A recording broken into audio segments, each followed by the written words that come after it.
Friend, computer 02 text চ্যানেলে আপনাদের স্বাগত। ফ্রেন্ড, আজকে আমরা আলোচনা করে নেব এমএস ওয়ার্ড অর্থাৎ মাইক্রোসফট অফিস ওয়ার্ড 2007 কীভাবে ওপেন করবেন। প্রথমে কর্নারে যাবেন, এখানে লিখবেন নিচেটাই এমএস ওয়ার্ড। ওকে, তো দেখতে পাচ্ছেন এমএস ওয়ার্ড 2007, ওখানে ক্লিক করলাম। ক্লিক করার পর এই পেজটি চলে আসবে। তো এই পেজটি যেই চলে এলো আমার, তো এখানে দেখতে পাচ্ছেন ডকুমেন্ট 1 ওপরে লেখা আছে।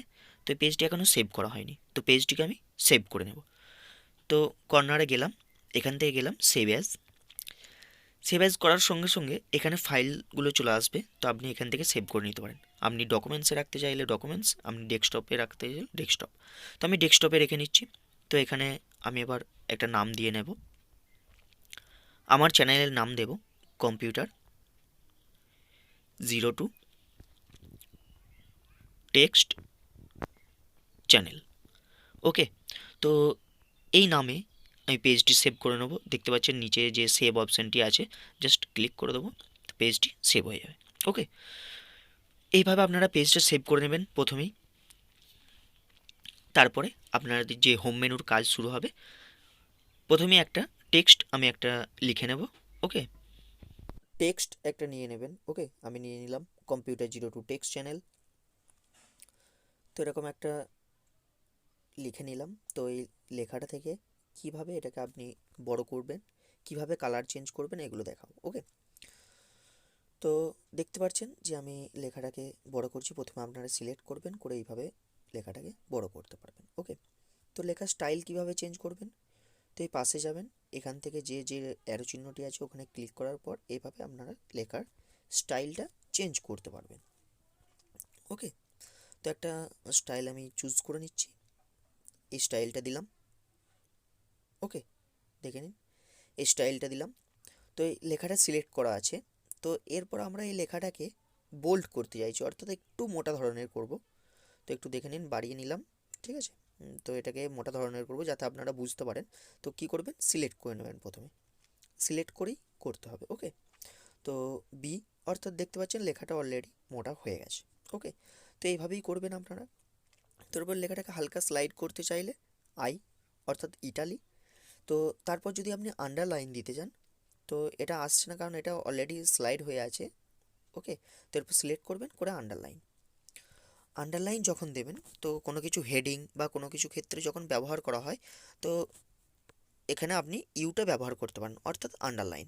ওকে, তো আন্ডারলাইন যখন দিচ্ছেন, তো দেওয়া হয়ে যাওয়ার পর, তো অনেক ক্ষেত্রে কি হয় যে কোনো অংশ ভুল আছে সেগুলোকে কারেকশন করতে দেওয়া হয়।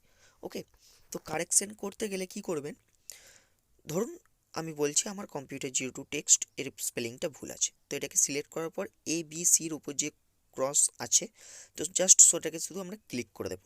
ক্লিক করে দেওয়ার পর এর উপরে একটা লাইন চলে আসবে। ওকে, সেগুলো ভুল সংশোধনের ক্ষেত্রে অনেক ক্ষেত্রে ব্যবহার করা হয়। তো ধরুন আমি জলের সংকেত লিখব বা কোনো কিছু লিখব। ওকে, তো সেটাকে কীভাবে করবেন, অনেকেই আমাকে প্রশ্ন করেছেন যে জলের সংকেত এখানে কীভাবে লিখব বা অনেক জানতে চেয়েছেন। তো টুটাকে সিলেক্ট করবেন। টুটাকে সিলেক্ট করার পর দেখতে পাচ্ছেন নিচে যে এক্স চিহ্নটি আছে। ওকে, তো ওটাকে শুধু জাস্ট ক্লিক করে দেবেন। তো দেখতে পাচ্ছেন H2O, এটা হচ্ছে জলের সংকেত হয়ে গেল। ওকে, তো এরপর যদি আপনি কোনো কিছু স্কোয়ার লিখতে চান, ওকে, তো কিভাবে করবেন, তো জাস্ট দুইটাকে সিলেক্ট করবেন, করার পরে এক্সের যে স্কোয়ার আছে ও ক্লিক করে দেবেন। দেখতে পাচ্ছেন। তো এরপর যদি আপনি এই কম্পিউটার 02 টেক্সট চ্যানেলের ব্যাকগ্রাউন্ড চেঞ্জ করতে চান, তো কি করবেন, তো ব্যাকগ্রাউন্ড চেঞ্জ করতে চাইলে স্মল এবি, শুধু জাস্ট ওখান থেকে যে কালারটি চুজ করে নেবেন, ব্যাকগ্রাউন্ড কালার। ওকে, তো এরপর আপনি লেখার কালার চেঞ্জ করতে চান, তো কি করবেন, তো এখানে দেখতে পাচ্ছেন যে এ ক্যাপিটালে যেটা আছে সেটাকে শুধু জাস্ট ক্লিক করার পর একটা কালার চুজ করে নেবেন, সিলেক্ট করবেন, করার পর একটা কালার চুজ করে নেবেন। তো এইভাবে যদি আপনাদের ভিডিওটি অসুবিধা হয়ে থাকে তাহলে পজ করে দেখে নেবেন একটু ভালো করে। তো যদি প্রবলেম হয় কমেন্টে জানাবেন। ওকে,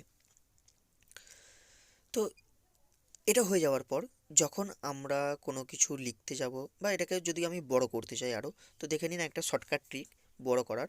এই যে ছোট করে এ যেটা লেখা আছে ওটা শুধু জাস্ট লেখাটা স্মল হবে, এবং বড় যে এটি লেখা আছে ওটা শুধু জাস্ট লেখাটা জুম হবে, ওকে, মানে বড় হবে। তো এরপর যদি আপনার সিম্বল ব্যবহার করতে চান, কোনো কিছু লেখার আগে সিম্বল, যে কোনো সিম্বল, ডটের সিম্বল, যে কোনো সিম্বল ব্যবহার করতে চান, দেখুন আমি লিখছি, এন্টার মারছি, সিম্বল চলে আসছে। তো এরকম যদি আপনি 1 2 3 4 এরকম ব্যবহার করতে চান, 1 যখনই আপনি লিখবেন একটা লেখা, তারপরে এন্টার মারবেন, 2 চলে আসবে, তারপরে এন্টার মারবেন, 3 চলে আসবে। তো এইভাবে হতে থাকবে। তো আমি এটাও দেখিয়ে দিচ্ছি। তো এভাবে আমি লিখছি, ধরুন ল্যাপটপ লিখলাম, ওকে। তো এন্টার যখনই আপনি দেবেন তখনই এরকম ডট চলে আসবে, ওকে। তো এরপর দেখুন তারপরে নাম্বার আছে, দেখুন এই নাম্বার চলে এসছে, সিরিয়াল অনুযায়ী এন্টার দেওয়ার পর নাম্বার চলে আসবে।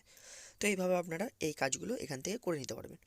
তো যদি এটাকে আপনি মিডিলে রাখতে চান, তো দেখতে পাচ্ছেন, তো আমার মাউস পয়েন্টার এখানে ছিল, তাই শুধু জাস্ট ওই একটি সাইড হয়ে গেছে। তো এটাকে যদি আপনি মিডিলে করতে চান, দেখতে পাচ্ছেন এই যে জায়গাটা ক্লিক করতে হবে, ওকে। তো এটা হচ্ছে আমাদের প্র্যাকটিক্যাল ক্লাস, ওকে। তো দেখে নিন, যদি প্রবলেম হয় তাহলে পজ করে দেখে নেবেন এবং কমেন্টে জানাবেন, ওকে।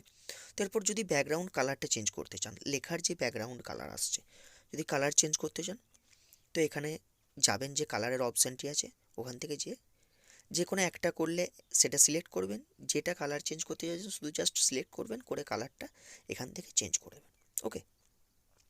তো এইভাবে আপনারা কালার নিয়ে নিতে পারবেন। এবং যদি আপনারা এটাকে আরও, দেখতে পাচ্ছেন আমি এন্টার দিলাম, এন্টার দেওয়ার পর 5 চলে এলো। তো এখানে আপনি আরও কিছু লিখতে পারেন। তো যতক্ষণ লিখে যাবেন ততক্ষণ কালারটা এসে যাবে, ওকে, কোনো কিছু প্রবলেম হবে না। তো এরপর কি দেখাবো, এরপর যদি আপনি স্টাইলটা চেঞ্জ করতে চান, দেখতে পাচ্ছেন এখানে যে হেডিংগুলো আছে, তো এগুলো হচ্ছে ট্যাগ হেডিং, ওকে। তো যে আমার যে হেডিংটা আছে Computer02 টেক্সট, ওকে, এগুলো থেকে আপনি এই স্টাইলটা নিতে পারবেন, ওকে। তো এছাড়াও আমাদের যে কাজগুলো হলো, তো এর পরের দিন এর উপরে একটা প্রজেক্ট তৈরি করে দেখাবো, okay. Thank you friends, let's go.